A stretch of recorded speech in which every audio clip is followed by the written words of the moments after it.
So I was at the event, but I saw her, or I saw the past meetup that she'd been here. It looked like she'd been here. yeah, she did.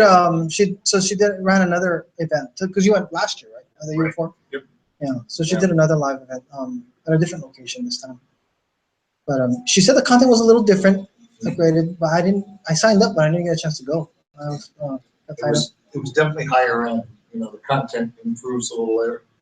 Mm-hmm. It was always strong, but I mean, she made it more robust. But she probably had that when we went. Because Steve, you and I were there. There might have been what, maybe 150 people. It felt like something like that. I think she had about 250 this year. Oh, really? That was that weekend that we were getting like the rains of the Yes. century kind of thing. Yeah, it was kept a lot of people away. Yeah. Yeah. Oh, good for us. So it still had a larger turnout, even with the rains, huh? Yep, exactly.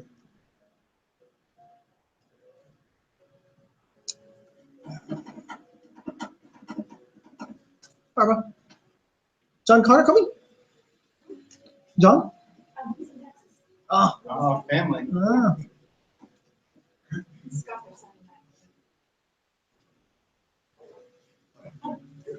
John is next month, by the way. It would normally be the 4th, right? Oh, is it? I know that. We're first Tuesday, right? Yeah, first Tuesday, which is July, the 4th of July. Huh. Yeah, not a good day. Yeah. Unless you have fireworks and a barbecue, that might. Digital fireworks. Digital fireworks. I will need to find out if they can actually have us take another day. The issue being that I don't know if the room is available. On that 11th. No.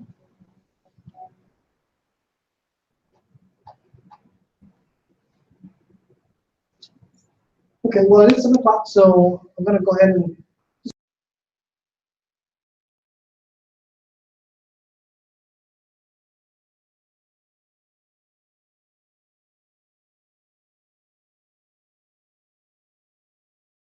so we might have a little more.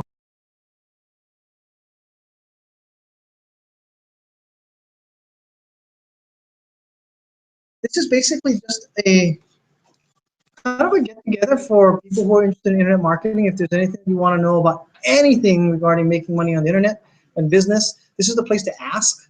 Doesn't mean that we'll have all the answers, but we usually have a pretty strong room full of knowledgeable people that can share a lot of great information, which tonight is, I mean, 1/3 brand new, 1/3 kind of been getting their feet wet, has a couple of websites, and on 1/3 that's advanced. Stephen and I run a company called Solid Search Marketing.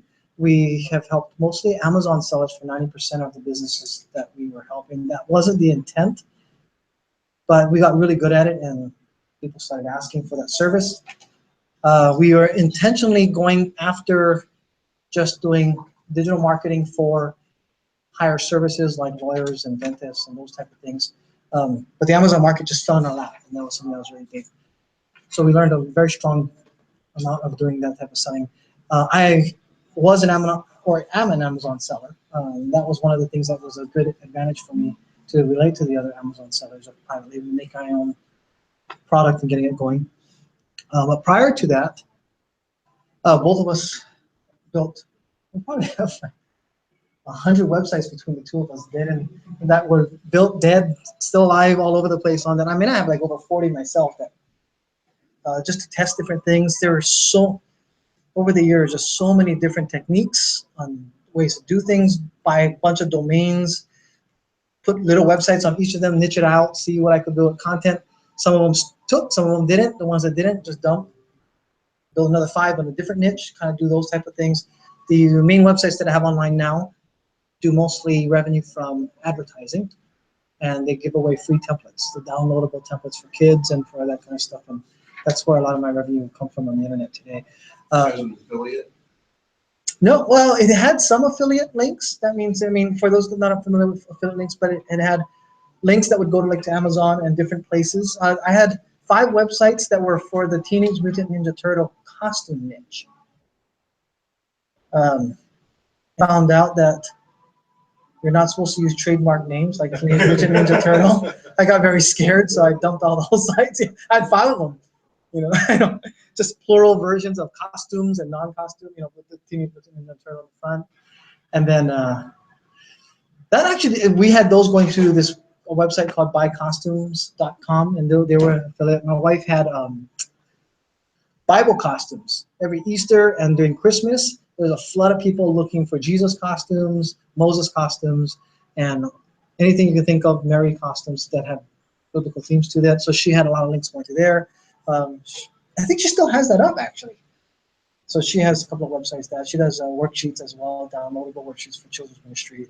So we have those type of websites that we're doing. Right now, I am transitioning over to a new job that I just got to take care of paid management, all for PPC for a large company down in Chatsworth. And With an impressive ad spend. yeah, tens of millions a year in ad spend. And How much per day? I don't know if I can share that. I don't A know. lot. A lot. Yeah. 6 figures, over 6 figures a day. On that type of thing. So yeah, overwhelming. I mean, I've never had a volume that large, but it is. I'm learning the level of advertising at that type is the only way to get exposed to that is to be in it, and it's exciting, but pretty stressful to see if I can keep up with what they do. So it's a lot of fun. But yeah, different level of actual marketing. It's like working for a miniature Amazon kind of thing. Really. That's just for Southern California? They are a mostly West Coast based company, but they are in multiple states, like about 5 or 6 states. So it's pretty enjoyable so far for the last week and a half. So transitioning pretty hard. So as time goes on, though, strategies that small business is completely different from large business, but some of it can cross over. So it's really interesting to see because big businesses are like the Titanic. It's very hard to move quickly if you're going to make a turn. So to see small businesses, there's a lot of advantages that small businesses have where you can make changes in an instant, try stuff in an instant without worrying. SEO exposure as well. I mean, the nightmares that small businesses have, same thing. Small websites, large businesses have as well as what I've been seeing and experienced. But I mean, you're talking millions of dollars worth of differences when a big business makes a mistake in SEO. Pretty incredible to see and to hear the stuff that small mistakes I make now give me a little headache. This one actually makes a whole department, like 12 people have headaches. That's pretty interesting. So as far as the small business goes, we're still very much in touch with it. If anybody has any questions. So the main goal of the Internet Marketers Meetup group for me is to make sure that if anybody comes with questions that they don't leave without it being answered, or at least being asked. Because if we can't answer it, then at least we can try to get somebody to maybe give some insight on where to go get better answers for it. So that's one of the main goals that we have here. So before we begin, I guess, does anybody have, oh, so by the way, it is kind of casual. If you have any questions, raise your hand and ask. That's the best way. And if you have an answer, by all means, raise your hand and ask too. I mean, answer it as well. I mean, we really want the collaboration to go. And yes?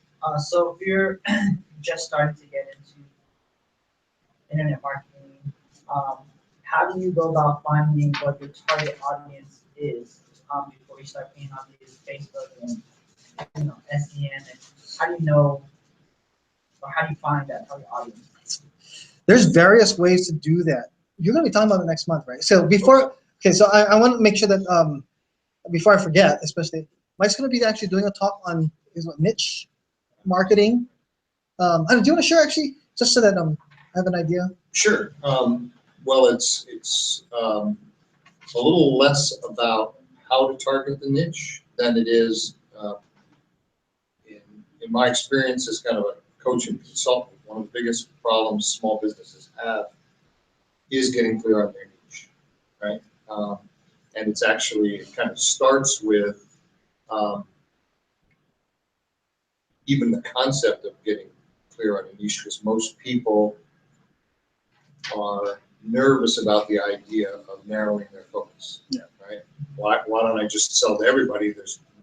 There are more people to serve. And kind of the best example I can give is, if you're a restaurant owner, for example, right, you cannot be the best destination restaurant for families with kids, a romantic getaway, right? and a great business destination, they're in conflict with each other. So there are kind of operational parts of a niche. What does it take to be best for them? But the other issue is, and it relates to some a talk I gave here last year on copywriting. You don't communicate effectively with people as a broad, with a big brush either. Right? So you can choose to serve a variety of different areas, but you really need to communicate with them separately. You want to SEO for them separately, you want to pay-per-click for them separately, but the headlines, the messaging should be in their language, their hot buttons, etc. So I'm going to talk through kind of a process to get clear on that. And it's not something you go away and spend a week and then you're done. It's something that businesses tend to evolve. And kind of heard, I think Chris was talking, you guys started looking to serve lawyers and high-end professional services folks and ended up someplace entirely different. But you sure didn't use your lawyer attracting marketing to correct their Amazon sellers, right? You had to evolve the messaging. So we'll talk about that. Your question that you're asking is actually one of the most critical, and most people make tons of mistakes by thinking, I have this widget and I'm going to sell it to the world. And they don't realize that if they actually do figure out who your audience is, the first thing you do is are you, whatever niche you're going into, is it competitive? Yeah. Then you want to go actually see who your competitors are actually marketing to.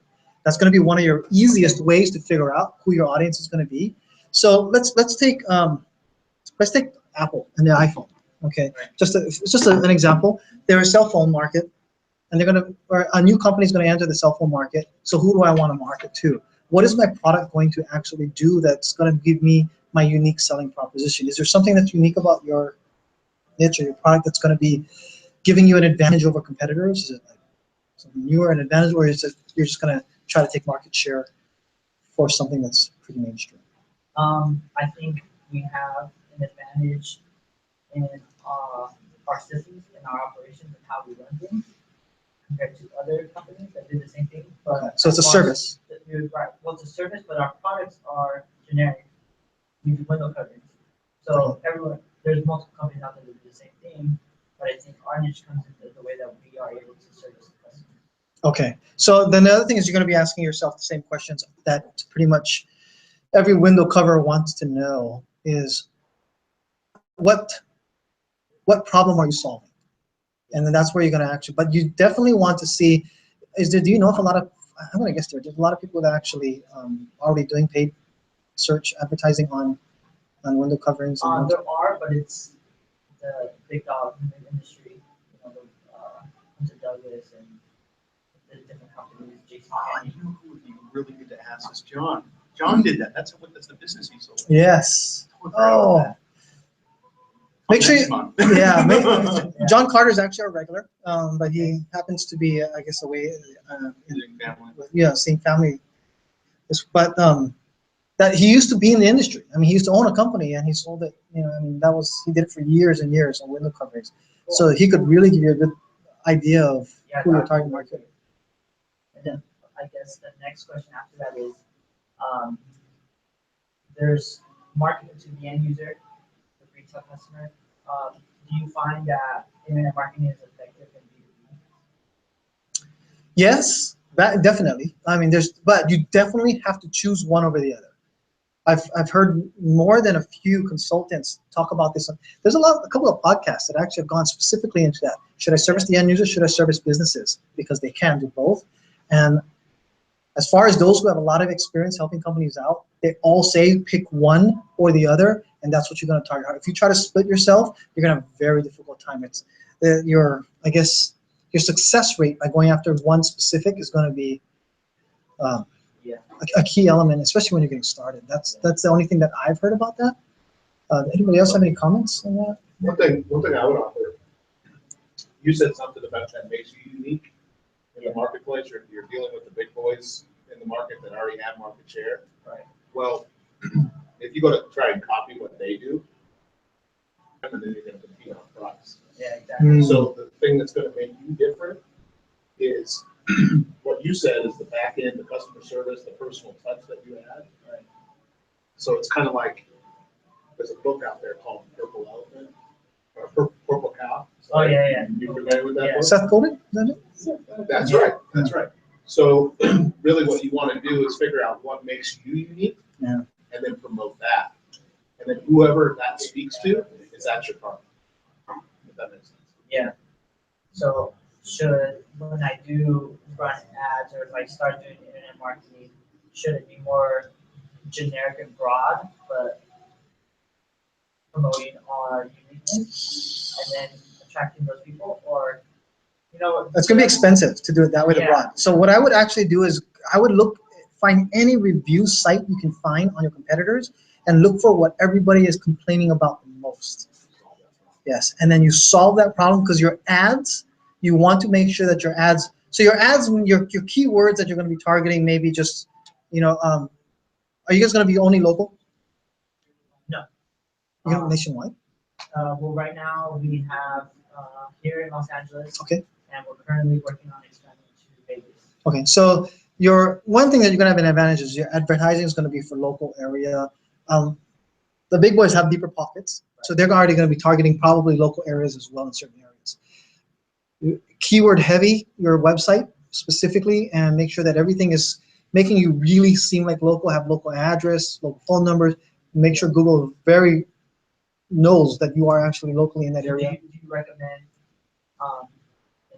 instead of doing like social media advertising through Facebook or other social media platforms, instead to go through Google and market our website through SEM and SEO? Both.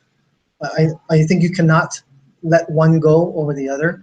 You're going to get, and Facebook will give you a ton of data as well about your audience that you're going to be looking for, especially when you go after competitors and see what they're liking and pages that are out there. And the decor market is huge, and there's a lot of enthusiasts about that. I think we have others in the decor market that are here as well, but there's things that you can actually really go after by utilizing both.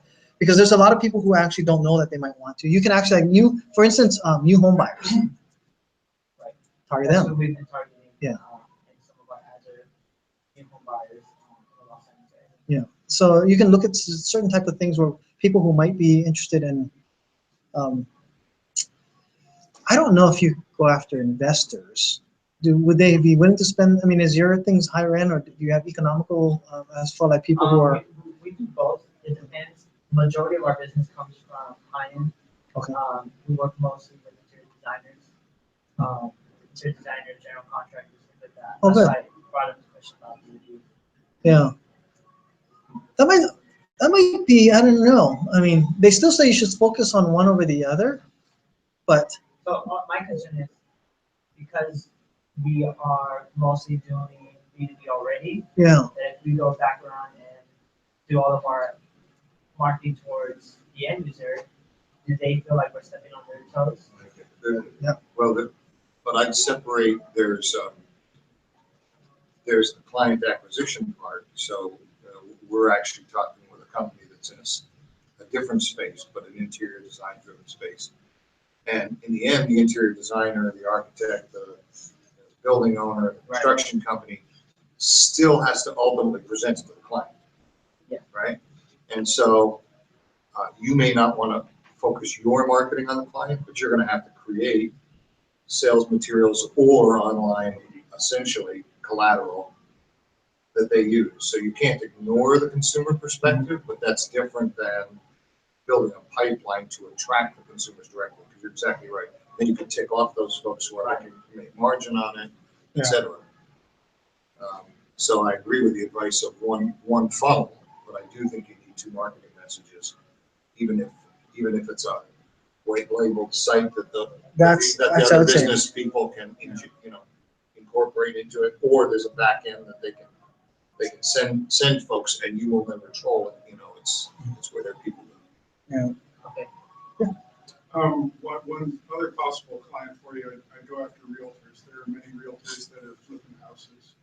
Yeah. So that's one to chase. But if you're solidly in B2B already, I would say certainly expand that and capture that first. But then why not just start a separate company, separate web domain, mostly the same back end, but more text-centric for the Yeah, that's a consumer. good idea. And then don't let one know the other's there. Because you Yeah. ship out of the same warehouse. Right, so that's one of the issues that we've been having with,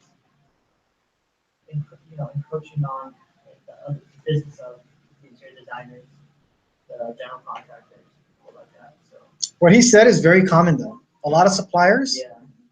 I mean, all they do is they create a small little DBA entity that nobody knows is really them.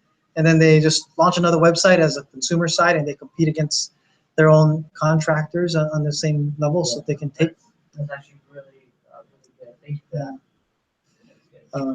Yeah. Go ahead. You say, you referred to some podcasts that speak to this B2B versus B2C. Yes. What, I'm curious, because I'd love to hear some of that advice. So a lot of the podcasts I listen to now, my favorites, one is that I subscribe to, Brian Buffini, the Brian Buffini Show.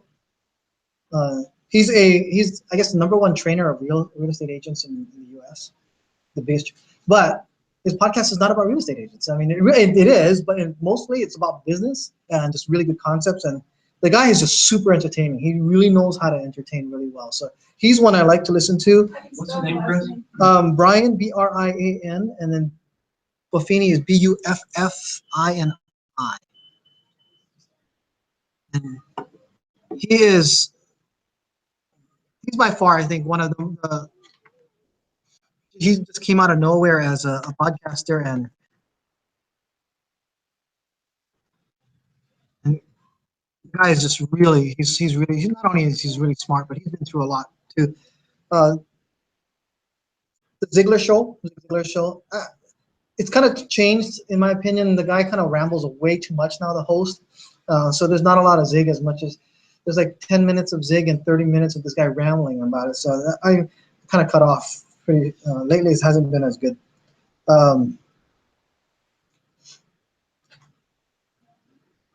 So for smaller internet marketers that are actually getting started in the business, there's a guy, late night internetmarketing.com.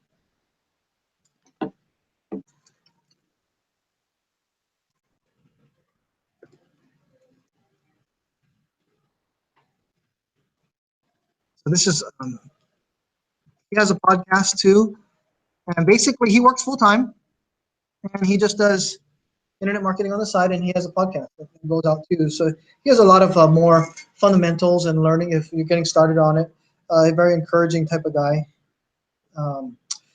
Jason Swank. So this is the one that actually he actually is a digital agency consultant. So what he does is he builds people who want to build marketing agencies, and he has some fantastic people. This is more for advanced and of course but the guest that he has on it is really good. Like one of the more recent podcasts is how to stop self-sabotaging, become a better agency leader. So he does talk a lot about how to get agencies up and running, but periodically here and there he has some other information. So the Ray Edwards Show, and this is one actually, Ray Edwards is one of, I guess today, he's one of the most well-known copywriters in the copywriting industry. He does a lot of training on that as well. But he talks a lot with other internet marketers as well. He was the one who actually interviewed somebody about should you go after business, B2B or consumers. And I think Brian Buffini was the other one. But I got a YouTube guy, but if you're interested in doing YouTube, then videocreators.tv. There's and he's all about YouTube. How to get your stuff ranked, how to become a YouTuber.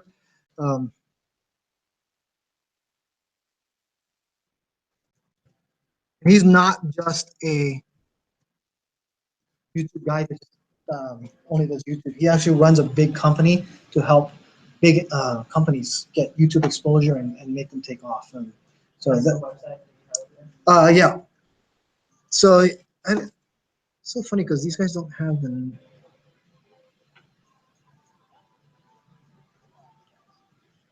Yeah, so it's video creators. Oh, actually, his website is videocreators.com. And then usually all of these websites, you can get to their podcasts from there. So this guy's really good. If you go back through some of them, he, has like how to get more viewers. When all the new algorithm updates happen with YouTube, he talks about, but YouTube also consults with him. And then I have agency stuff, and Amazon guys, but Internet Business Mastery, that's another one I still listen to as well. They're more affiliate type, but those are really the different ones that you get a lot of. There's been a lot of old dead ones that kind of went away that I've kind of tried to be digging through. Information's old though, so you have to kind of know what to filter as far as yes. Question. What I do is I teach local artists, particularly people who are pro-focused. Some of my things have made it with Tony Anna's branding nomination. Oh. So, what I do is completely unique Mhm. from what other people do.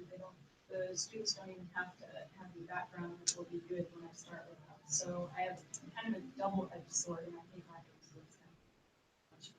Okay. but I have to explain to people why I'm different and why they should trust that, because people rely on this concept of talent, and really it's about hard work and excellent training. Mhm. So I have to overcome that, and I have to find the people that are in my niche market. I know basically who they are. They can be of varying age range, however, Mhm. and also varying SES.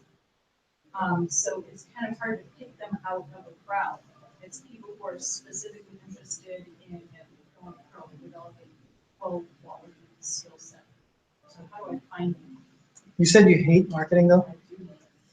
I love to teach, but I don't love to market.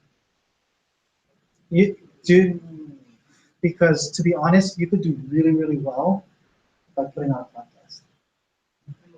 Yes, that would be one way. Take four. Yes, because of the fact that people are still looking to have to be educated, and once you put out really good content, they'll just come to you. That's just one of the things that will come out. And it's good that you're actually going to be completely honest with them. It's not about talent, it's about hard work. I mean, there has to be an element. We tell that woman how to sing. You're not even supposed to be able to do that. And I didn't know if I'd be able to do that, but I was. It was because, and I actually learned more about what tone deafness is, as long as you don't have an ear injury. So, I mean, really it's not. It's about looking at details, understanding. I sing, so I developed a whole program that helps me to understand how to explain it to you the way it works. So no. Can you get testimonials? I have. Okay, on video? I have a couple of really old ones, but I have brand new students because I just started a new program and I just ran a 16 pilot program in session 1. So both of those students are very interested in doing testimonials. At a very basic, simple level, what I would say, and please, if anybody disagrees with me, I really welcome disagreement, but this is just the simple marketing side. I would say what you want to do is grab a whole bunch, as many testimonials as you possibly can on video. Make a video of testimonial after testimonial, just cuts. Have somebody who knows how to make a marketing video with cuts that are actually going to pull out the best so you don't bore anybody to death. And then also talk about how you can make people. And if you can record somebody before and after, even that would be I more. started doing this, Okay. and I have a problem with the after for my finished students is the songs themselves. So I guess I could probably put up like portions and not have to worry about it. But my one kid was Matilda, musical. Wow. So she did the Macy's Day Parade that is live on YouTube and stuff like that. So I mean, I have access to all of that. But Okay. I don't know really. I would say with something like that, you can just even throw it on YouTube, not YouTube, on Facebook as an ad, targeting very specifically people who are interested in actually becoming singers. So you And can find who's interested in that. Oh, yeah. that would be it. Absolutely. Oh, really? Yeah. And yeah, so you can really scale down to people who have interest in singing. And then you can actually tell them, hey, have you ever thought of wanting to become a singer? And then have all of these testimonies from that. It doesn't matter if you can or cannot sing, or you think you can or cannot, I can make you sing. And this is proof, and they have some more testimonials come through, and you can just even run it like that and have that information. It's good to have a website up. I have a website, but it's. But then what you would do is separate those testimonials into individual videos of each person's longer testimonial. You'll be surprised how many people will listen and go through the whole thing. Yeah. But you'll be able to pre-sell all the way through. I don't think it's going to be really as hard as you might think. Oh, no, when Once I, the let foundation. me tell you, when I find the right person, they sign up instantly, because they've been looking for me. Because a lot of people go by, they play the songs on the piano, and they tell you a couple of key things. It's the same thing every lesson, they don't explain to you what to do. So when they find someone that can get in and really explain it, and knows what they're talking about, they're like, just sign me up, how much is it? Yeah, if you can close that well, you can just actually target a couple of keywords as the people that are searching on Google.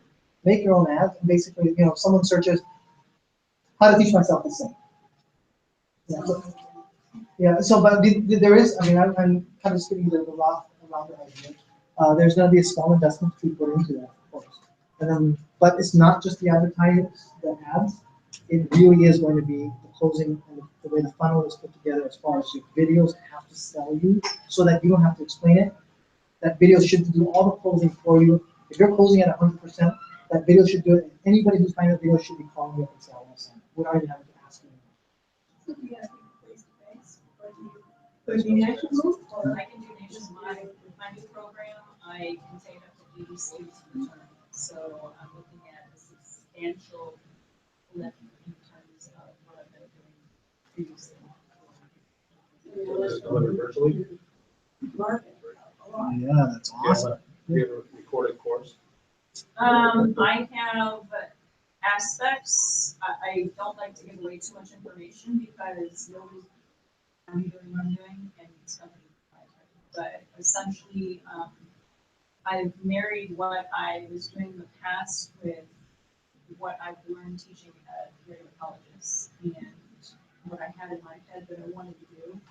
Linked it all together, put it together, and it's the first 16 weeks went so well. I figured it would be, but I didn't know for sure, you know what I mean? And I haven't run the whole program yet, it's 2 years, but I'm projecting that, particularly the one girl that pretty much chased me down and said, please teach me, because I wasn't doing it at the time, is gonna, this year, Neva Nights, I'm predicting. Wow. If she goes all the way through and does what I told her to. Leverage that. What's that? Yeah, leverage it. Well, I am. I've got Oh, before video, you wouldn't believe, oh my God. Trust me, within 2 years, it's gonna be a done deal. I'll just put up that before and after. That's I won't awesome. have to say anything. I'll just be like, stand up here. Do it visually. In support of your comment about testimonials, I'm a video producer, creator. Mhm. As far as trimming them down and making it all tidy, I would disagree. Okay. For her purposes, I think you want them to be amateurish, you want them to be very authentic and very real. Have a little bit much on the beginning, have a little giggle at the end. And it's probably one take. And if your students are remote, if you can get them off the webcast or, off anything like that, or just talk to them and say, tell me how that's been working for you.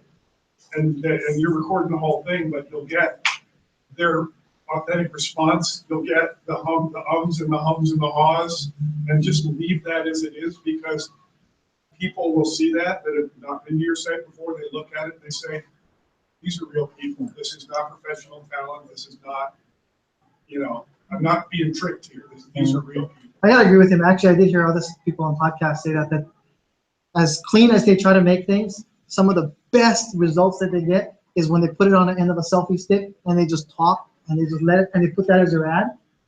No, one take, as real as it can be, and then you don't have to spend money on editing. Really. Shows your human. Yeah, it does. I think I agree with what he's saying a lot more than what I think there's an important middle ground though too, in that, it's a, the message. what I mean by that is, so when you look at documentary filmmaking, for example, right?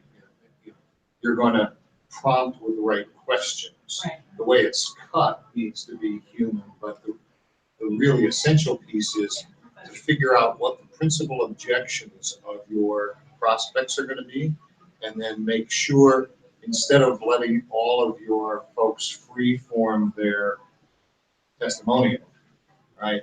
If one of the issues is, you can do this without talent, right? Then for sure, you wanna actually make sure that point's clear and they're talking from that perspective. It could be affordability, it could be how long it takes. Each of those needs its own piece. It's just like testimonials and that we get in all kinds of other businesses. You want to the extent you can, almost write it for them. You're not going to for kids to say it, but you want the question to lead to the answer you want. It's not all, geez, it was great fun singing. It deals with all the Yeah, I don't even all want the to surrounding say it's issues. gonna be all just great fun. That's not, I'm, in terms of 100% closing, I did not mean that I'm 100% closer. In fact, I lead out in advance who's probably not gonna make it. Sure. By telling them that it's going to be a very difficult process, that you need to have this hardworking ethic or I'll cancel you. I bet that makes them want you even Yeah, more. of course. Yeah, Take takeaway. Takeaway from this. Yeah. It depends.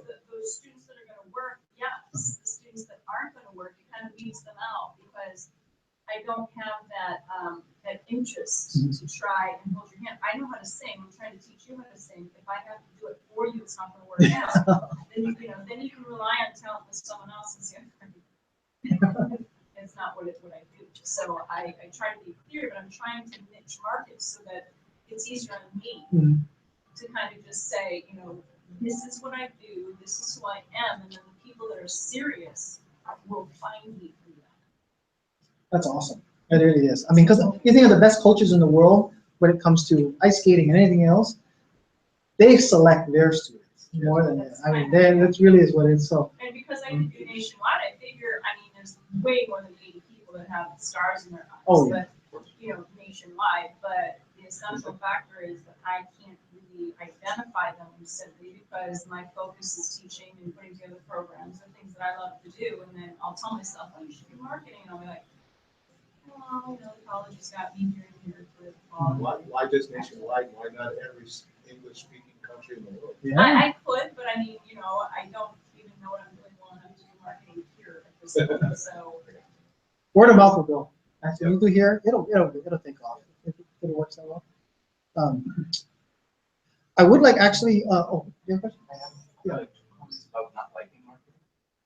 yes. One is advice I received from one of the SPDC advisors, and this advice was instead of getting sort of emotionally involved with I hate this, think of it like doing laundry.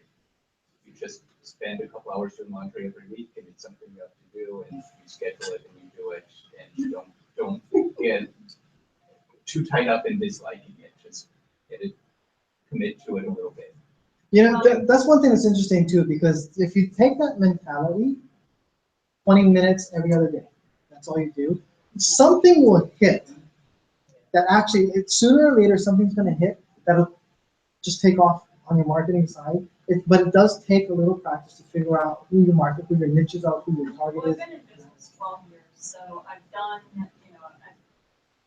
the business is actually sustained me with no other work for periods of years at a time. But I vacillated too, so I went back and started teaching at colleges, and that's what I was mainly focusing on. And one of my students really was like teaching, so I was like, oh, how serious are you? So when I figured out that she was, I was like, okay, well, I have this program in my head, I might as well run it with you. She actually found me another student. And I gave her $50, $60 towards the fall term for herself. So I use incentives, I do all of these additional things, but it's not really been that easy to find these people, really. And I'm working with a lady who does marketing at the SCV over at Public and she's great, so she's given me some tasks to do. And I did try to adjust my perspective a little bit because I'm looking at it more of creating artistic performance than marketing my product. And doing that is making it more interesting. So that's the other thing I wanted to say was that in my experience as I committed to doing marketing, I discovered some areas that I didn't like. In particular, one was content marketing, which might appeal to you for similar reasons. So in and discovers things that perhaps they wouldn't have discovered. Yeah. You know, but there's, I mean,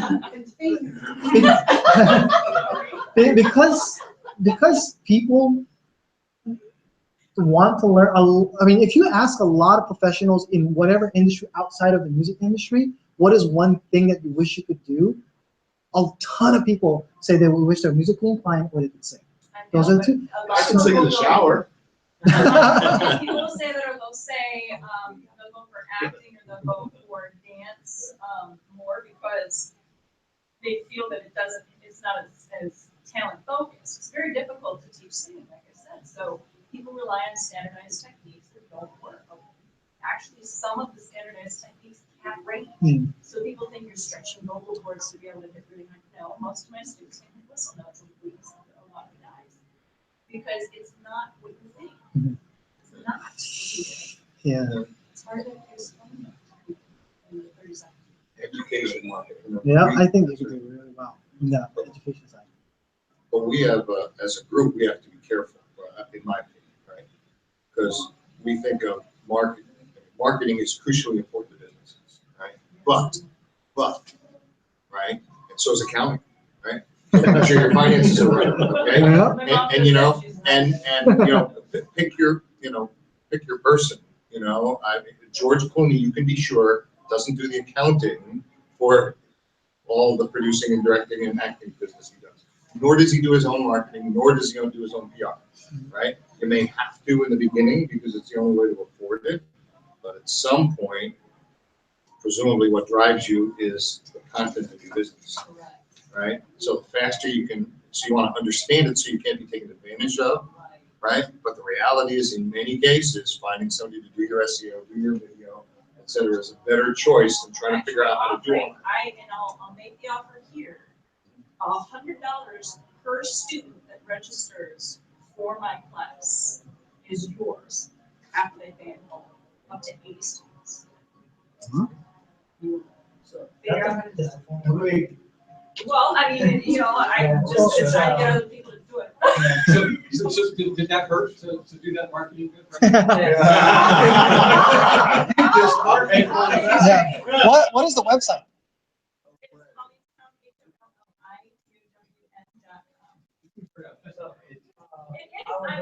You know, and people tell me I am naturally, you know, I tell myself, but I mean, I'm more introverted. Most of the time you'll find me by myself in my house, hanging out with the stuff, or teaching the lessons, or writing the programs, or behind the scenes. I just don't really hear that. Well, you came here and not just marketing, so you're on Yeah. like. Yeah. I was looking into doing viral marketing. Viral marketing is viral marketing is what you do now. Like you're telling us that if we have an incentive to go out and spread your message and spread your word, then we'll incentivize you. How do I get it with people? I wanted to find like social media mavens that would just put out the message and give them. Don't we all? Yeah. You We know, all want where that. you want to find that. Yeah, that's my You can website. run an ad for jobs. For social media marketers.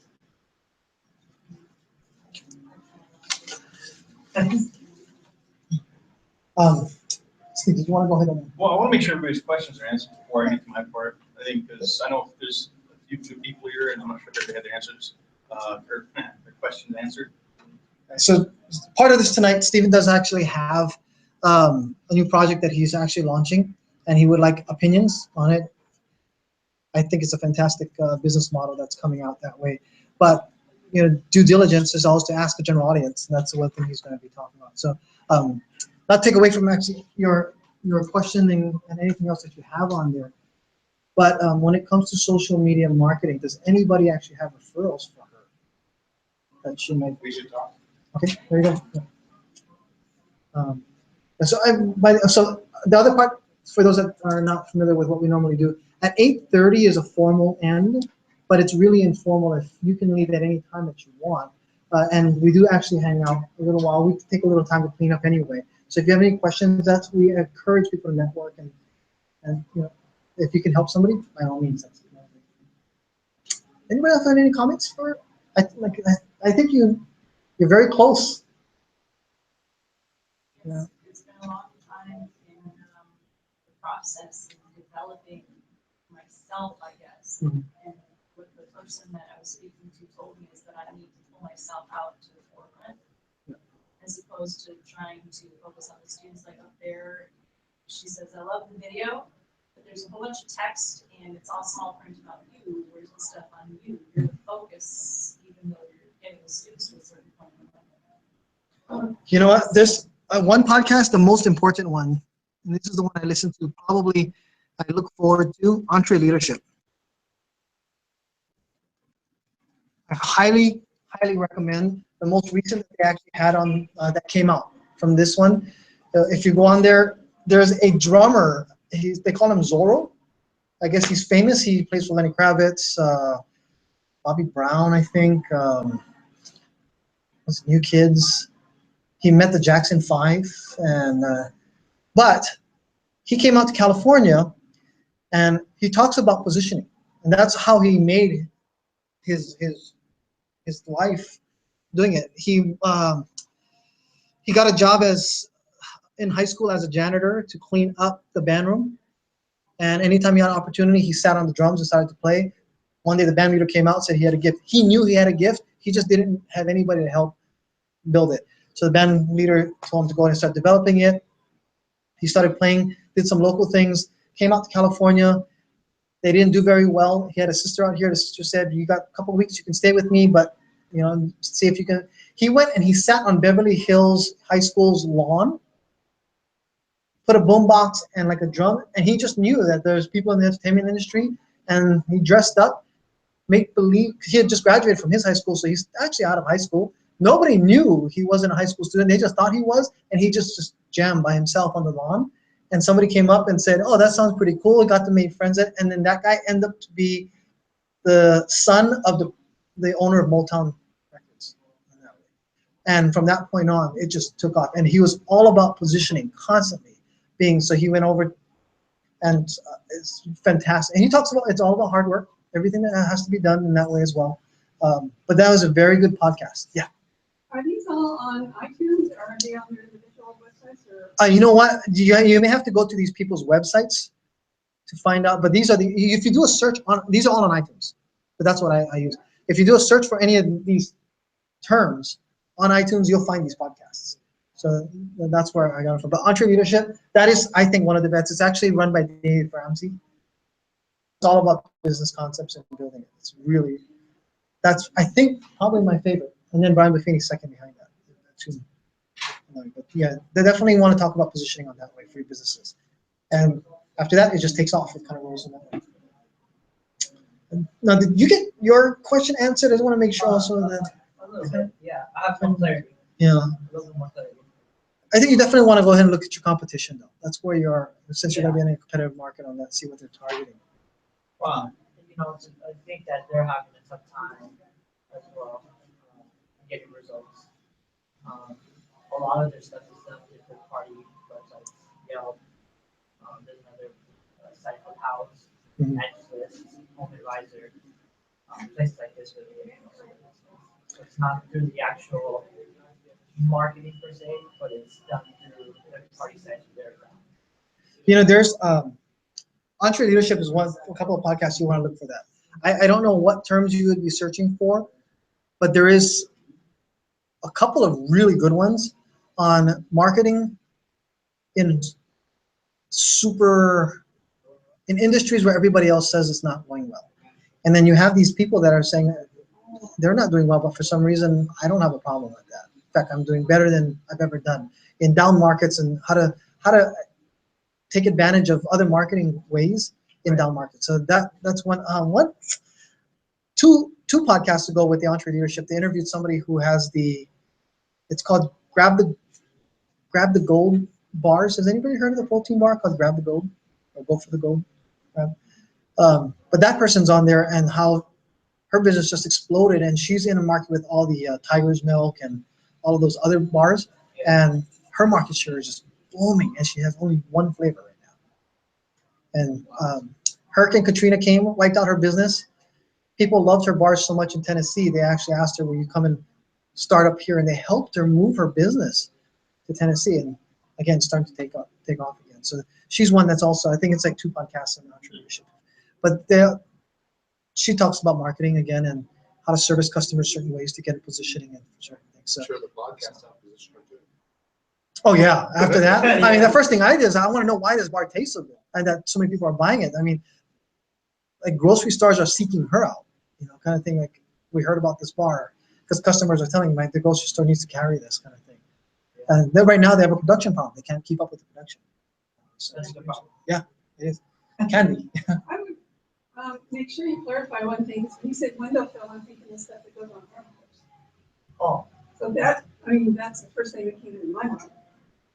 no. We had discussed earlier what the coverings for issues that we have here. Oh, Yeah.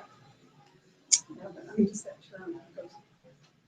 Yeah. Car windows, I mean, Well, the technical term that's used in the industry is called window treatments, and most people who have been in that industry or know anything about the industry, they know about window treatments. If you're not in the industry, most of it's just say curtains. Yeah. So actually, you do if you're filtering out that way. That's one way. At least you already know. Yeah. People on the curtains, you're going to be looking at the consumer side. If you're Exactly. treatments, you're going to be looking more at the professional side. Right. I did want to bring up a warning because last time we talked about what is that cache? The fastest cache? WP fastest cache. So last week we did a test with fastest cache cache plugins for WordPress to speed it up. Coincidentally, a cousin of mine runs she sells boxer shorts. She has a company that does Hawaiian print boxer shorts in Hawaii, and she asked if I could help with some marketing. Looked at a website. She had a 0 score for speed. So I thought, okay, let's speed it up. I put the WP fastest cache because we tested it last time. Crashed the site. It completely went white. Okay, so knowing that plugins can break a site, I ran a backup prior to it. Okay, so I made a backup. The site it's called the white screen of death. It was completely white. I launched the backup, rewrote everything with the backup that went on there. It went live, went back to normal for about 5 minutes. And then the cache actually, there's something that actually that gets written to it that my cloning tool didn't work. So now this wasn't my site that I built, so there is a developer. I'm just advising on the SEO. They said it was fine to go ahead and add these plugins to the WordPress site. And of course, now I'm terrified to go ahead and work on it because my cousin's spending money on the developer now to repair the damage I've done. He had to go back. He actually put back a previous backup from the server that actually put it. So it wasn't my cloning tool. It was actually, and after about 24 to 48 hours, again, it went back to it. In fact, it had some code problems that came out after. So he doesn't check the site all the time. I tell him, hey, it went down again. And it definitely had something to do with that I did. So I don't know what he did. I said, well, if anything, I know my tool should work if you take all of the files, delete it completely, and then launch mine, because there's something that's left behind that's dealing with something that's caching, that's rerunning the script on that. This site is an e-commerce site with a bazillion WooCommerce plugins. So I don't know. I think it's something having to do with that actually caused the problem with it. The other problem with this site is there's probably only about 24 items in inventory, different types of bamboo shorts and t-shirts with Hawaiian print. And they sell it in high-end stores throughout the Hawaiian Islands for tourists. Their images took up about 500 megabytes of these of the site. When I ran this clone, it was humongous because they're using like some super high-end resolutions on their images. And I don't know if that could have also had a problem with it, because there's actually a memory. When I was trying to do research and fixing it myself, there's some kind of memory buffer that actually gets tied up. So the WP fastest cache, I still recommend it on sites that are light and not probably running commerce. I would say, and also always, no matter what, even if you are, whether you are or you're not actually running plugins all the time, you should always be running backups anyway, especially if you're going to do an update of adding stuff in. Make sure you run a backup before you do it. So that's my my disclaimer for last week's plugin So thing. are you running it on your site? I run WFast on my site. Because I have it on mine, Yeah. but I was playing with it. So I took that off, I deactivated it, and then I went to W3, because that W, it did the same thing with me, the fastest cache did something funny with my site too, so I Oh, it took it did? off. Yeah, oh yeah. Oh, I took it off, and then I thought, okay, I'll try the W3. but it wasn't as fast as the fastest cache. Yeah, that's So I went back to the guy, and the guy helped me a little bit. So that's what. So he did it. So because my display, my products was wonky. So he says, oh, he says I just put some code in there, and sure enough, he did. So I paid him some stuff.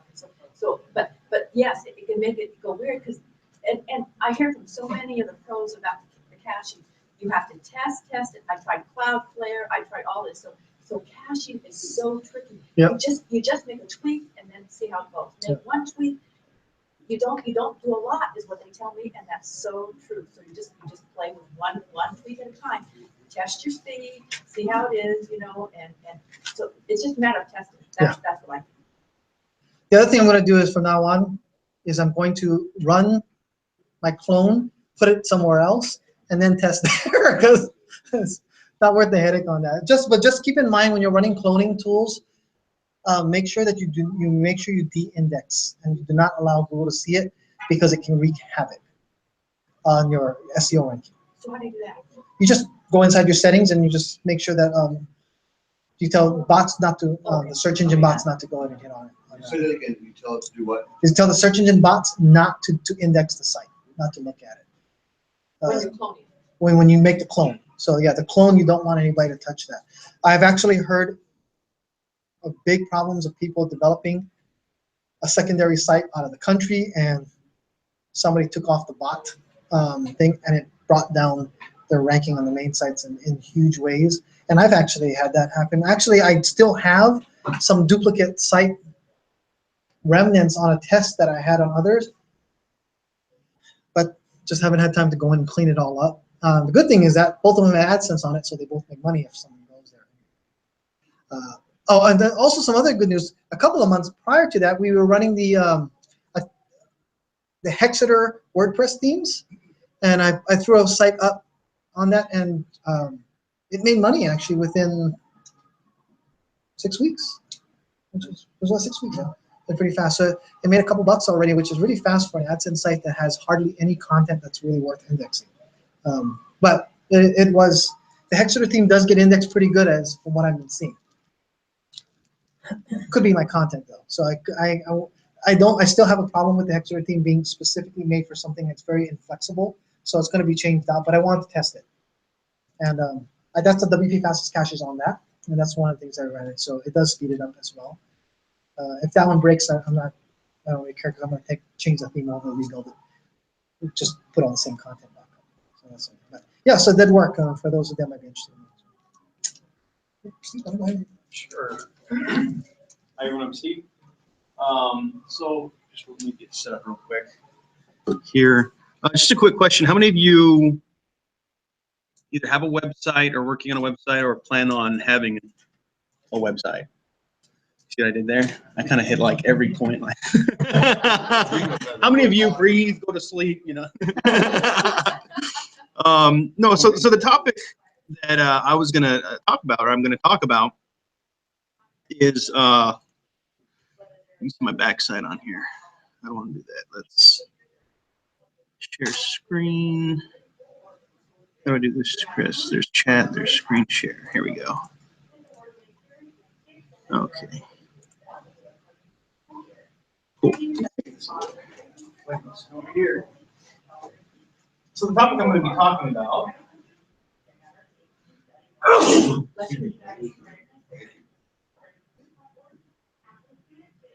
I just totally lost myself. I'm going to make it easier for myself. Just come over here. Topic I'm going to talk about is based off a project that I've been working on. And like Chris said, I'm going to try to get some feedback from you guys. And it's going to be kind of along the topic of what you have going on, a little bit about the SEO, and a few other things. So let me see if I can pull this up here real quick. You guys can see all that, right? And Chris, would you be able to toggle back and forth? Since I'm sharing my screen on Hangouts, I think you should be able to toggle back and forth to see what I'm seeing. Actually, I think you're good. Yes, it's showing my screen. Okay, so let's go to SCV Internet Marketers. Block. What was that? SCV Internet Marketers? You put SDC. Oh, dyslexic, right? SCV.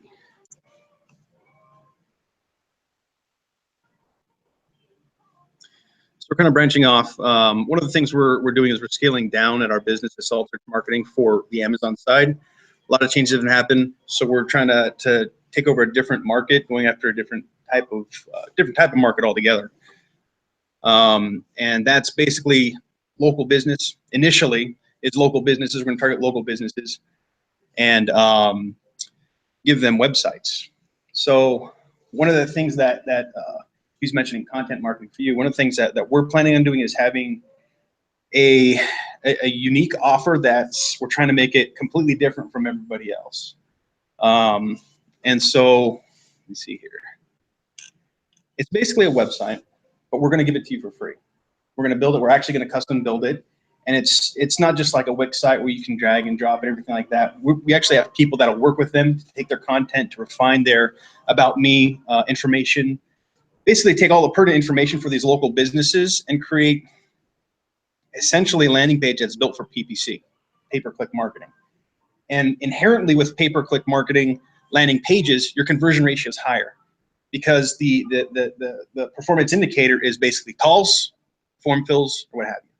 So we're building these websites based off information that we know as marketers so that local businesses can benefit off of, less traffic but more calls, right? Compared to maybe their website now might not be optimized for conversions. So we are creating, we're developing right now a website that's optimized for conversions, giving it away for free. The hook on the backside is, which every single person pays for if they go to a professional web company, is the maintenance fee. And so that's kind of what we're going after, is that maintenance fee, at least initially.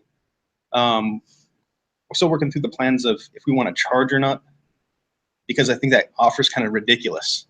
And that was the idea, is just to make just an offer that's completely just stupid, a website that's worth more than $1,500, and we're giving it away for free. So that's kind of the irresistible offer side of things.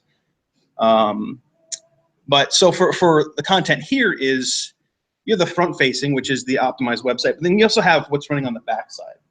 And so that's kind of the search engine optimization. You have the marketing side, which could be Facebook, right? So integrating the pixels, integrating the tracking codes and all that stuff. So what I've been working on is, okay, well, what plugins do I want to put in all these sites to cover all the bases for marketing, for security, backups, and then just to assist with search engine optimization. So if you guys had all those plugins, would it help you kind of just go in that general direction of optimizing your website for search, for things like that, security especially, right?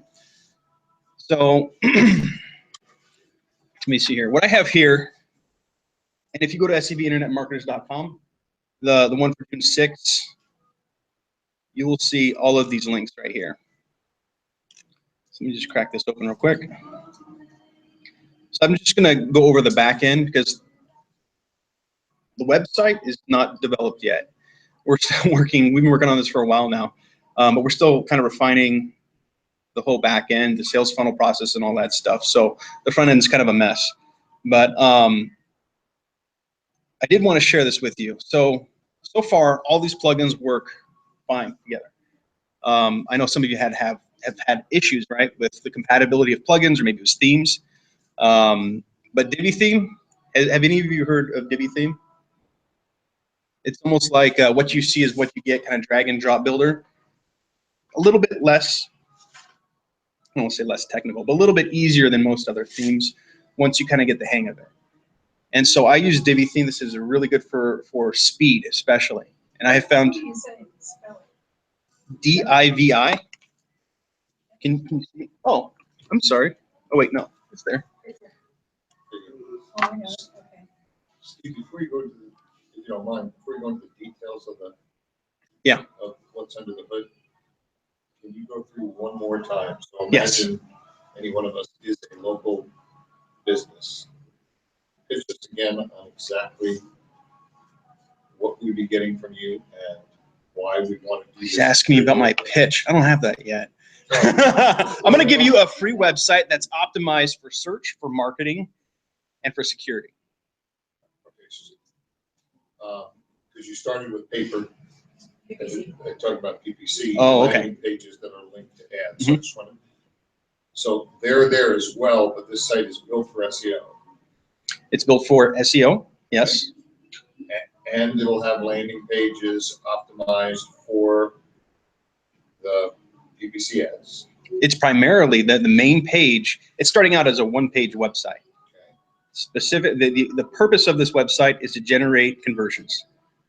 Phone numbers primarily, because they're local businesses. Not many really want form fills. Most just want, hey, call me. That's what I want. How high are you getting on the Google page? I'm not going to get you anywhere.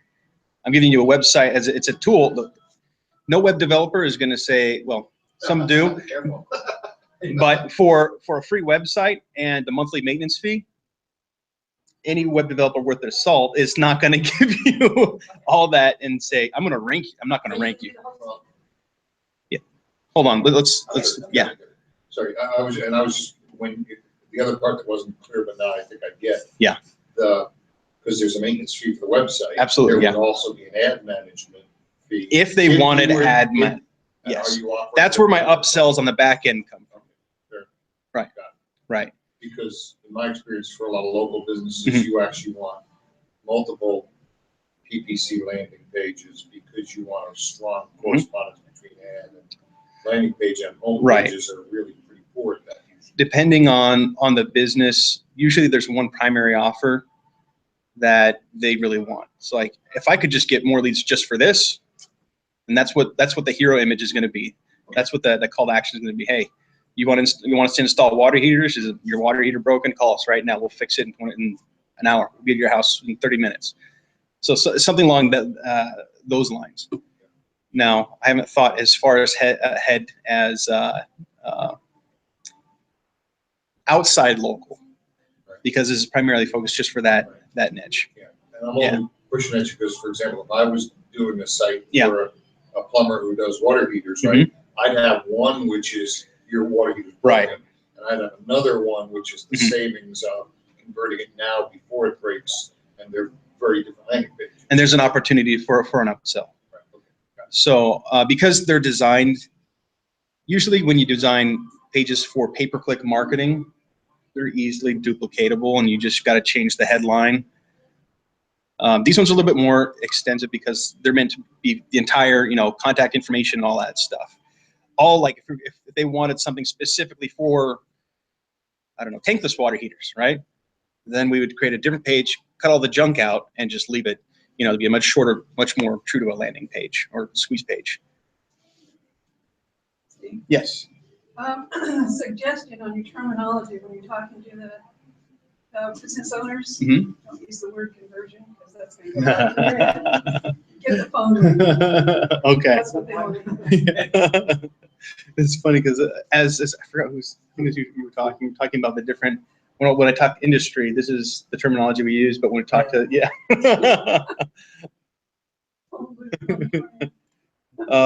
okay, so. Can that integrate with click to call? I'm sorry? Can that integrate with click to call? There's a new site that you're going to build? Yeah, you just put call semicolon and the phone number. I do that with all my pages. So like for mobile, even it just looks like just a link, you just tap it and goes right to the phone call. Are you going to upsell also the call tracking system? I thought about it.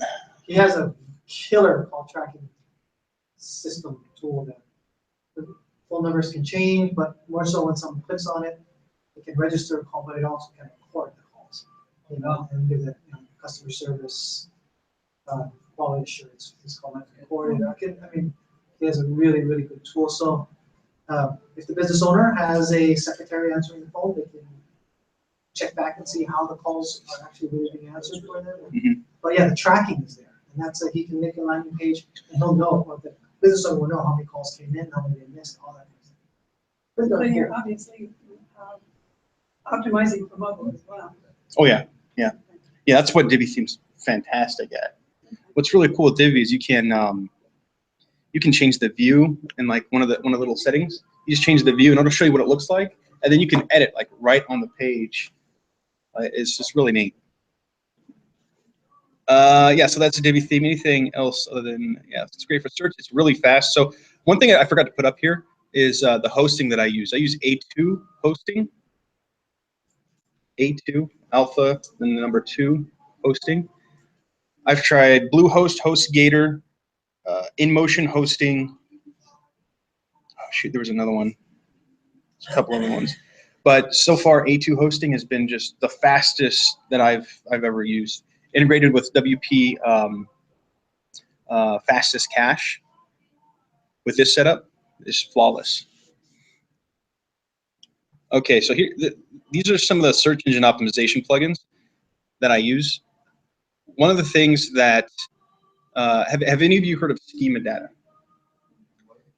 Schema data, right? So basically it's just a way for Google to know that your website is a local website by plugging in, basically saying, within this set of code, basically saying, hey, we are a local business, we are a barber shop, this is our address, this is our phone number, blah, blah, blah, blah.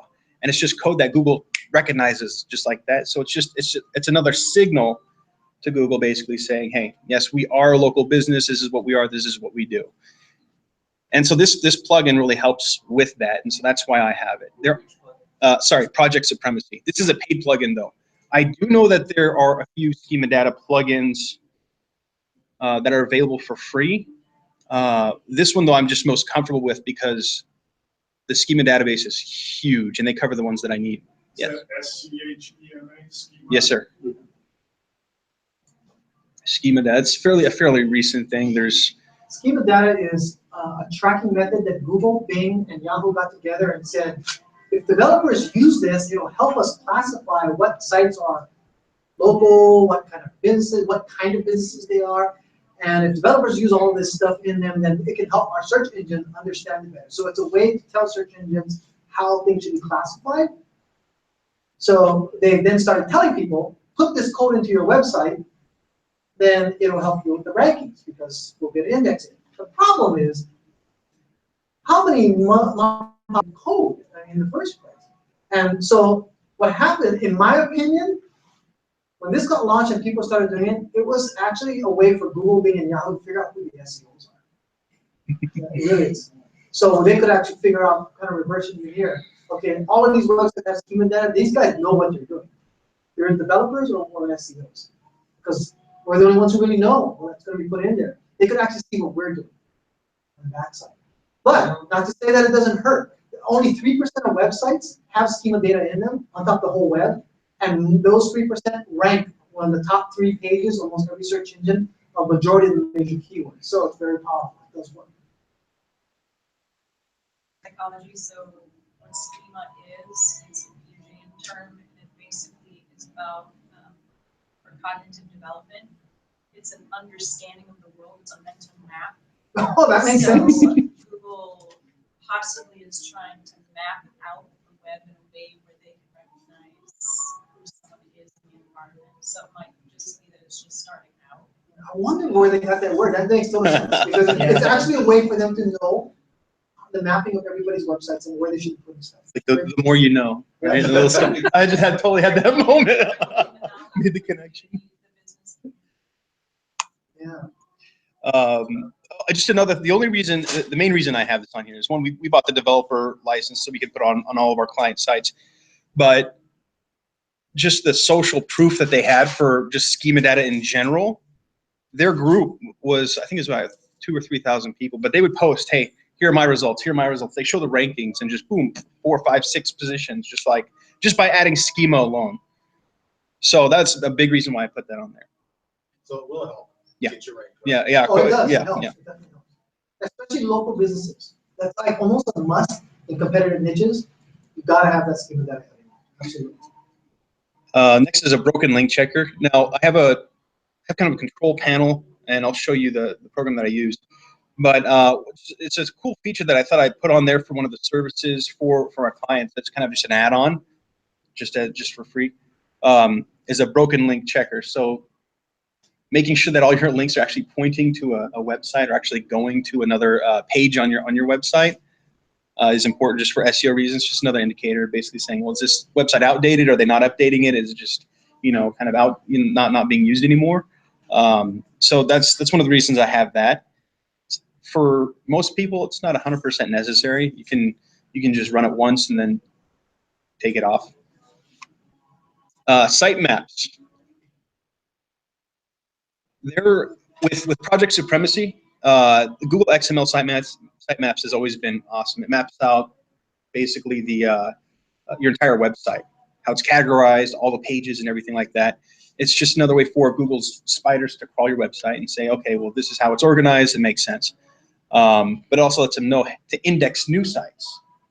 And that's where this next plugin comes in place. This plugin right here, Google XML Sitemap for videos.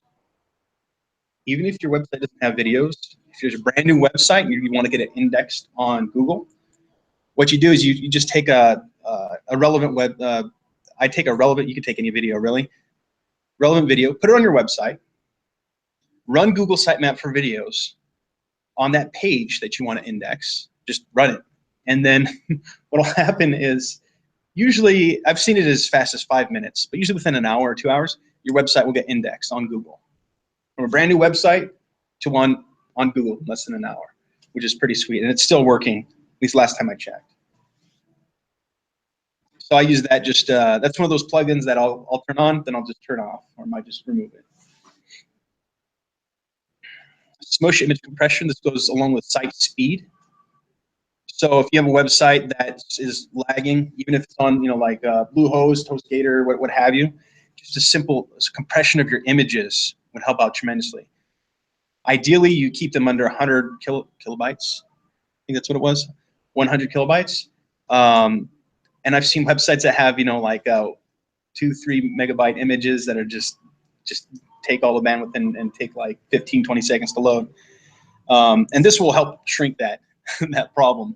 Won't do it all the way, but if you have an image that's like 300 kilobytes, 300-400, it'll put it right to that optimal range without a whole lot of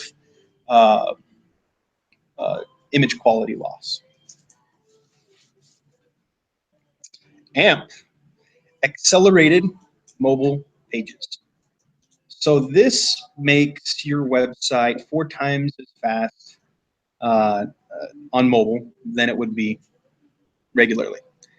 Google has gone towards created this program. I forgot the details with it, but basically, you create a specific kind of code for accelerated mobile pages, and it will kind of redesign your mobile site to trim all the fat, so that all that's there is mainly just the content that's needed and the stuff that you want, and make it really, really fast.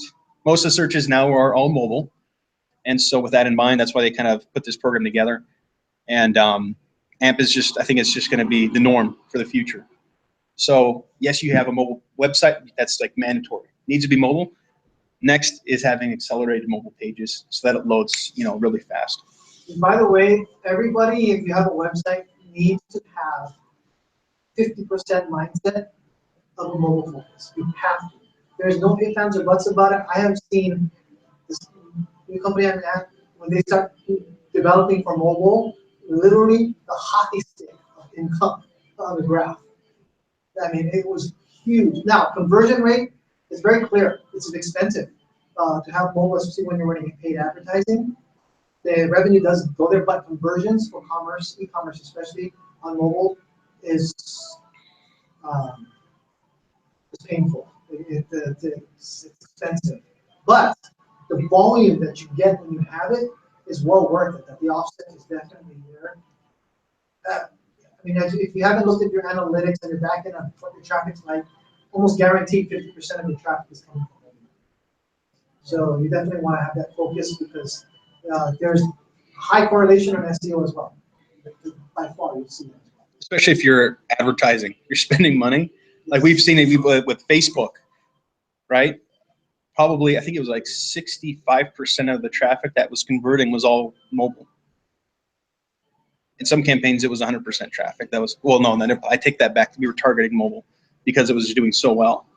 But in fact, I wouldn't even dare to say, if you actually have a local brick and mortar type store in a local business, you might want to actually develop mobile first. Because most people will find your brick and mortar using their phones. and Google will favor you on their phones, definitely. You can always build the site up to the desktop pretty easily off the mobile side, but always keep the mobile in mind. That you definitely want to have that mindset on there. It's incredible. The company I'm working for has brick and mortar stores throughout multiple states, and that's what they're doing now. They're targeting their ads within a 40-mile radius of every one. Mobile, 200% increase in spend over desktop. As far as the bid, they're actually increasing the bid 20% for anything that's mobile. They've seen a huge skyrocket. And it was Google's suggestion. So when you think about Google suggesting stuff, you also have to take it with a grain of salt because, of course, when they suggest something that's going to cost you money, they make a lot of money from that. But they decided to go ahead and do it anyway. It's incredible what they've seen the results are. So they're changing a lot of their stuff over now to make sure that they're super mobile aggressive. It's been a huge increase. Is there a difference between building a website for mobile and having a responsive website? Yes. Yes. What are some of those differences, please? There's responsive is actually made so that for people who don't know how to build for mobile specifically, it's a good in between. It'll actually make the web design so that it's mobile tolerable better, where it's a little easier. But actual a mobile design is very user-centric, that someone is on the phone and what they're doing. Whereas responsive takes a big site and it kind of just shifts things around to fit nicely. But it doesn't necessarily mean the user interface is going to be as friendly. Some things, even content, is going to be different on mobile versus on some. Yes. Oh yes, and different style as well. Right. Now, then if you have both, is it just a matter of the server sniffing out what platform the people are on and it sends them whatever they need, I guess? Correct. Okay, thank you. Last one was the one that Chris was talking about that broke his cousin's site. WP Fastest Cache. I've tested it with this, works flawlessly. Yeah, the speed increase was ridiculous. I mean, I haven't had any issues with it, but there's a lot of different caching plugins. Like Chris said, back it up. There's a plugin on here I'm going to show you here in a second. Back it up and then run WP Fastest Cache. If you don't want to do it, if you go on Fiverr.com, Fiverr, there's a guy that'll do it for you. For $5. For $5. I love that place. Advertising and tracking. So this is another package that I was just going to put together. This is more for people who are going to be doing Facebook, Google, or any other type of advertising. Pixel Caffeine's for Facebook. This is kind of my lazy way to get the pixel on there, because literally you install it, you click a button, and it just links right to your Facebook account. Otherwise, I'd use Tracking Code Manager, and I think this one's free up to 4 codes. I usually don't. Oh, there's a limit? Yeah, I think this one there's a limit.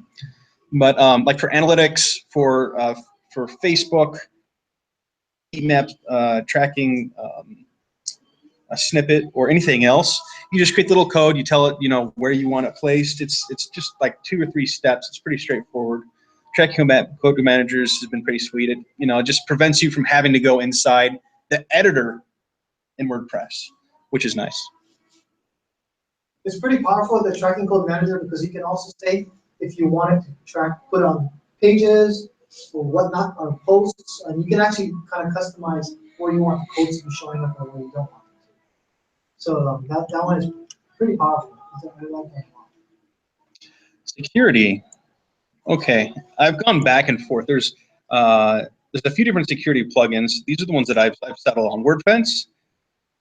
Chris has gotten a ton of emails too about this. Like you'll see when people are trying to hack in your website. Sometimes it's just Googlebot running. Sometimes it's a guy from Russia or Ukraine or even Alabama trying to hack into your website. And all you have to do is just block IP, and then it stops, which is nice. So a lot of these hackers will just try to do. Most of them try brute force, and then they're just entering the username password. Enter username password, and you can set limits and stuff with that. Commenting. I don't think most people need this unless they have like a blog or want to have comments on their website. But this is just a cool little plugin that it has kind of an extra level of things bots have to do in order to put spam on, and so it's just one step more. It's not like foolproof. There are plugins that are specifically made, like Akismet, and then there's two other ones that are like really good at blocking spam for comments. I didn't put this on here because I don't think local businesses are going to get a ton of comments. But if that should happen, then let's just go to the WordPress repository and just type in comment spam blocker, comment spam. This next one's a paid plugin. I think it's $22. It's called Hide My WP. And so what it does is it hides a lot of the telltale signals that your website is a WordPress website. The reason you want this is because those that are searching for WordPress websites to hack, this blocks them from even noticing that you're a WordPress website. Those that do find it usually try to access your main website / WP admin. This changes that whole URL, so you can customize it however you want. So this adds a whole bunch of other security, another additional layer of security to protect your site. Updraft Plus, back up your website. You can actually send it. You can schedule it to send. I think it's daily, weekly, monthly, bi-monthly, all kinds of different ways. You can send it to Google Drive. You can send it to Dropbox. You can send it to your S3 account. It'll send you the backups anywhere you want, which is pretty cool. And connecting. So this is the last plugin. So 827. So connecting everything. How many of you have like a lot of websites? Anybody have like 2, 3, 4 websites?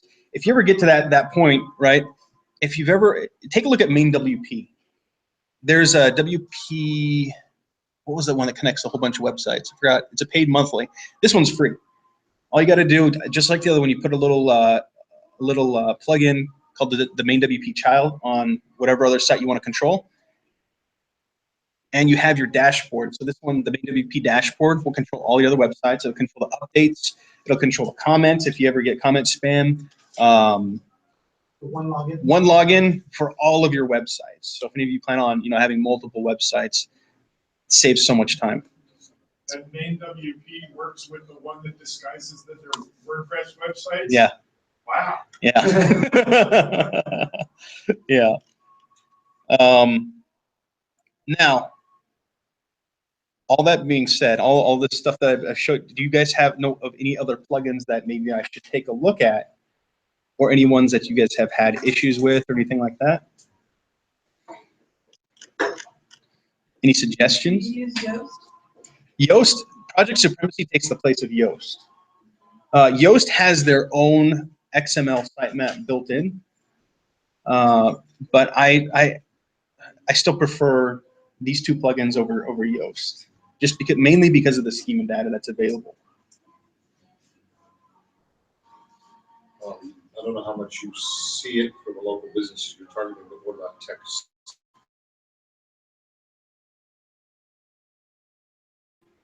On a website, you kind of get the drop down. Hi, I'm Julia. How can I help you? Oh yeah, okay. I do have a program for that. It's called Screets. Let's see if I can find it on here. Live chat. This is cool. It's also one payment and that's it. I'm pretty cheap when it comes to services, but this one's pretty sweet. So let's see if it'll give us the live preview.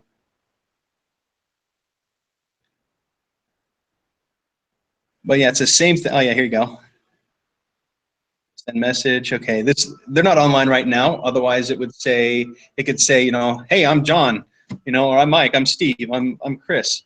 What can I help you with today? Same thing. And it's all you have to do is just keep your WordPress open, log into Screets, and then that's pretty much it. Each time someone logs on, it just goes cheat cheat. You've heard it before. Screets, SCREETS.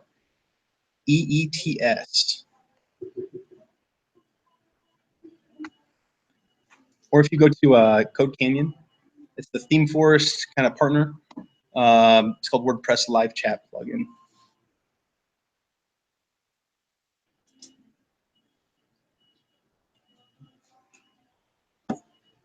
Pretty cool for live support. The only thing that I didn't like about this is they don't have a mobile app. One-time payment, that's okay. because most of the people are probably going to be, it's probably just going to be Shane and me in the office.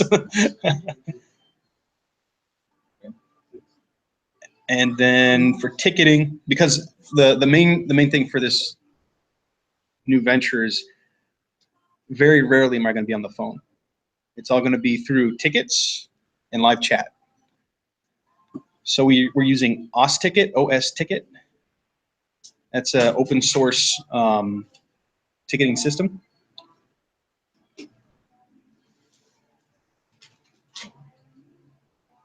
Yeah, and it connects to Slack.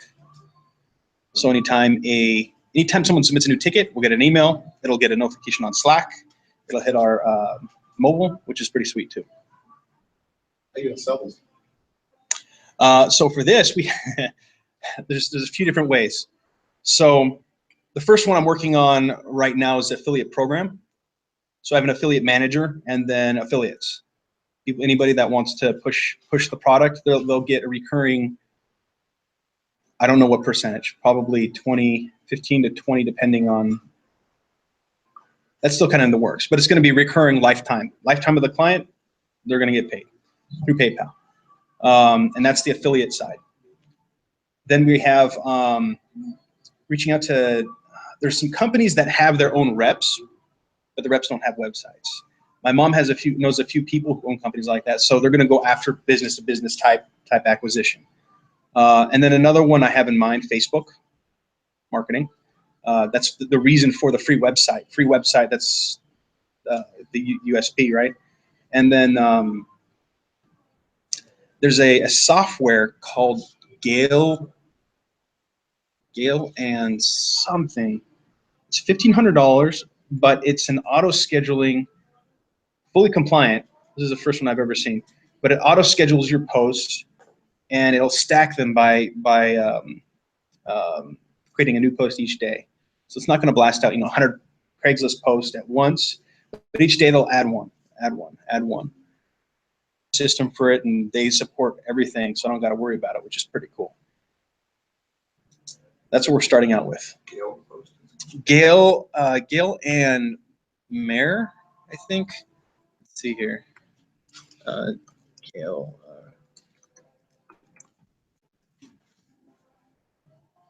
Yeah, Gail and Mare. MEHR. What's your maintenance fee gonna be? Nothing. It's just a one-time $1,500. No, They bumped for it the up. sites. Oh, maintenance. It's going to range from 47, 127, 197, depending on. So 47 is like just the base website. Still going to be the optimized website. Second one's going to include the security. A few other things. I forgot exactly what. The third one's mainly for marketing. And so that one's going to integrate a little bit more suggestions, more help with the copy, creating that unique selling proposition, creating kind of helping them out on where we're creating. So on top of this, we're also creating educational type videos, courses really. One set is free. That's how we get them on the website initially. So the free website, you get the free training. You can have the free training without the free website, doesn't matter. But the free training is basically, hey, this is how you first set up your local presence. You got your Yelp, you got all your local citations, everything like that. Here's basic SEO. Here's basic PPC. Here's basic Facebook marketing. Here's basic YouTube marketing. You want to expand it. You want to, get a more in-depth training. We'll have those videos as well, but they'll come at a premium price. The idea is to get them in at a lower ticket, either the free training or the free website, and then put them through the funnel for those upsells. I like the call tracking idea. Yeah. It is 8:30, so I just want to make sure if anybody else had any other questions that they came with that they really want to ask before they leave. So also make sure we give those questions answered. Do you guys see in the near future being able to accept online payments with Bitcoin cryptocurrency? I do. Can that already be done? Well, I know Amazon accepts Bitcoin. I've also seen local businesses out in West Hollywood that accept Bitcoin. But there's some other currencies that are just exploding. consistently, month over month. It's just growth, Right. growth, So, growth. Just curious as far as, I know that Bitcoin is able to be used to purchase online. How do you see it being compatible with any currency being able to be used online? If PayPal can do international exchange from like Filipino dollars to American dollars or American to Filipino, I once they make that transition, if they can do USD to Bitcoin or Bitcoin to USD, I think that would be the end of it. I think it would just keep going. But do you see that for other currencies, not just Bitcoin? Other digital currencies? Right. I don't know. I haven't really. I know people who are in the market and just have faith in it, just because it's doing so well and it's consistently doing so well. I don't know. We'll see. I don't know. I'm still I on the like fence it. on whether or not it's still going to be something around 30 years from now. I mean, I've seen local businesses starting to accept that, and that to me, I think will catch on because there's a lot of people who are in the tech industry who have mobile wallets where they can just go scan and pay with Bitcoin, just like a Apple If Pay. it gains the stability like what People don't normal even- currency does, A lot of people don't understand it yet. I mean, how many? Does anybody have Bitcoin? Anybody else? I still have what Dogecoin or Dogecoin. I was mining that for a long time. Yeah, I don't know. I'd like to say something about that. I've been into like blockchain technology for quite a while now, and it's been amazing just the way that Bitcoin has been able to explode. Mhm. And actually, like in some Asian countries, there's like actual ATM machines where you're able to put in like the amount of Bitcoin you have and take out cash. Like, You can convert That's it. awesome. There's yeah, there's coins here in the U.S. There's not as many, but there are ATMs here in the U.S. that accept Bitcoin. Wow. So it's Maybe. pretty amazing. The one that I'm personally looking at right now is Ethereum. I don't know if you guys have Yeah. heard of it. Ethereum has exploded a lot, more growth than Bitcoin actually. Yeah. Just like Bitcoin has just like the notoriety and everybody knows Bitcoin. But Ethereum specifically just because it's more versatile. It's like you can do a lot more specific transactions with Ethereum coins. So that's the one that I'm looking at. But there's actually like debit card as well. I believe some Asian countries that you can pay using like the Bitcoin debit card with certain places. It's not like widely accepted, but it's on the come up. So With the legalization of recreational marijuana, has that actually encouraged? Has that encouraged Bitcoin growth and those type of things that I you know? haven't seen what kind of effects that has had, but I'm sure it's going to play a major part in it. One of the things that drives the value of Bitcoin in any cryptocurrency is its value for usage. Mhm. So one of the things that people are using Ethereum and Bitcoin and all the other things is to send money to other countries. And so because it's an easy transaction, the fees are very low. You pay pennies compared to wire that. It's $40 per wire transfer. Right. Yeah. But now you're paying a couple cents. Yeah. So it's disrupting the banking industry and the fact that you can send money now effortlessly. That is why I don't know how well it'll continue to, because you can evade a lot of taxes. Exactly. Terrorism can actually be also utilized in a very strong way if they're gonna have a way to do it. And can it be tracked well? Well, through the blockchain technology, it's on a public ledger that everyone can see all the transactions. So the government can track if terrorist activity is actually going. Yeah. And maybe. It's anonymous.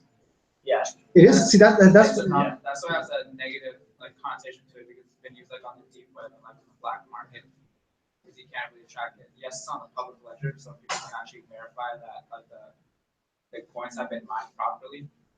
But as to like if I were to send you Bitcoin, you wouldn't be able to track it back to me.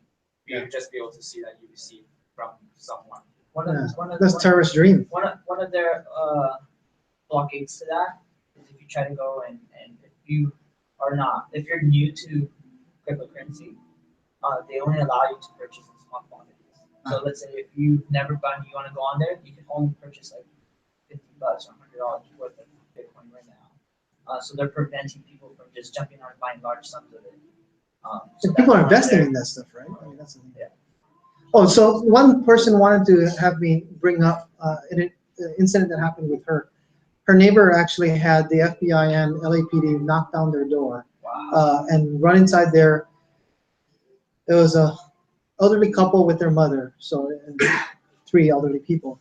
And the LAPD and FBI said that they had been tracking child pornography actually going up and down through, I guess, their Wi-Fi.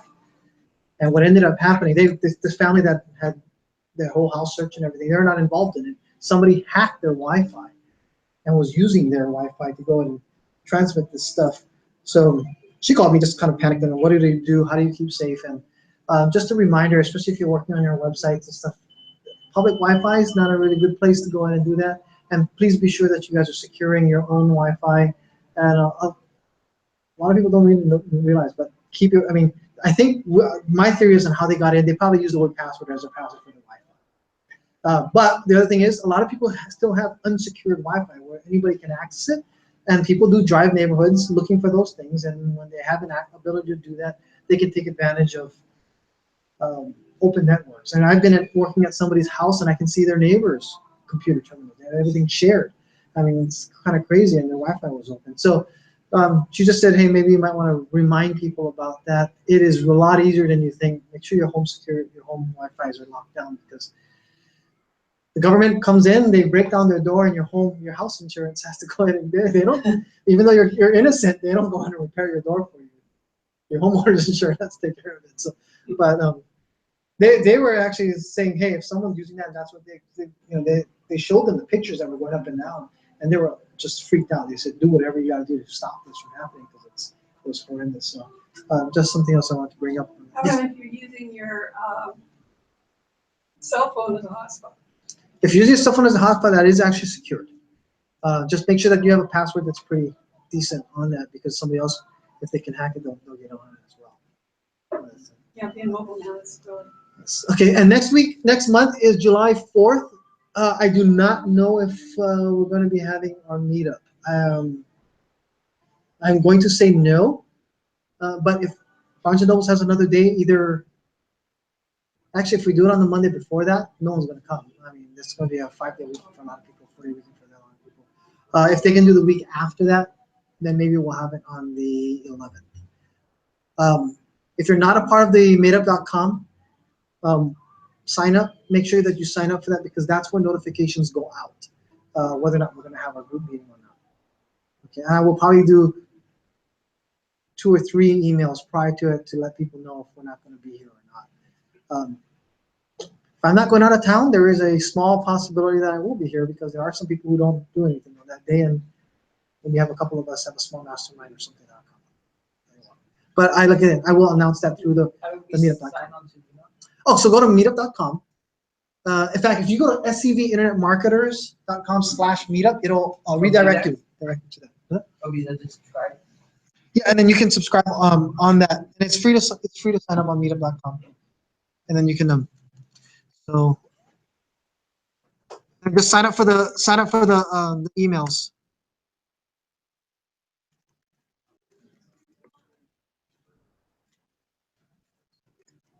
So this is a redirect. It'll take you straight to the meetup.com website to go and sign up if you need to. If you, I do have business cards that actually have the email address as well. I mean the address on it as well. Oh, there is somebody in our group that actually is looking to liquidate USB pencil sharpeners. USB pencil sharpeners. That's right. USB pencil sharpeners? Yes. So a lot of people who still actually do adult coloring books have been taken off. So color pencils actually still do very well. We had a client a while back that actually sold color pencils through Amazon.com, and they actually sold amazing well. So pencil sharpeners are still being useful as far as for even color pencils and even regular pencils. Otherwise than that, how much is the $1.99. So, and how much inventory? There's 800 units, and they're liquidating at $1.99. If anybody's interested. How many pencils are in it? That's the sharpeners. Pencil sharpeners. USB powered pencil sharpeners. Thanks for the pitch, Chris. So they are selling on Amazon anywhere from like $7.99, $6.99 on up. Generally, as a rule, whenever we've gone through courses on that, they usually say that you want to get something that's about 1/3 the cost of what you're going to try to sell it for. So that actually hits right in the range.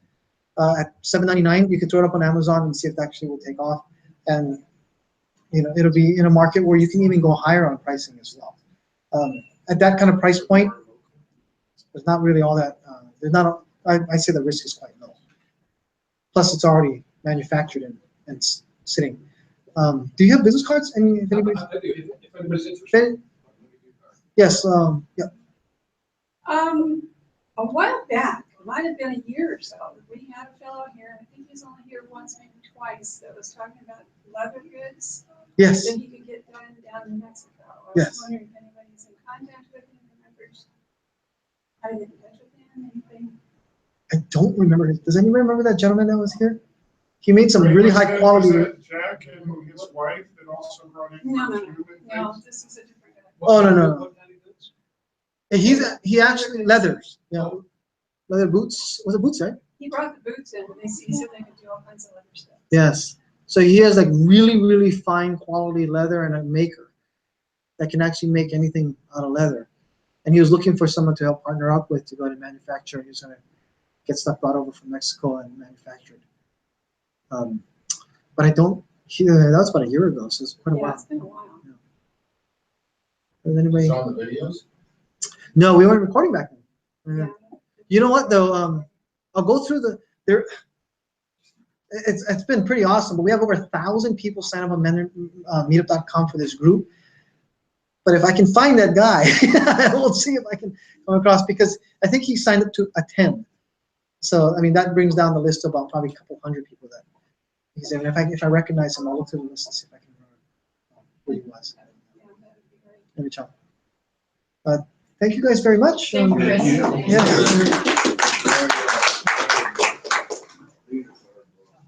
I'm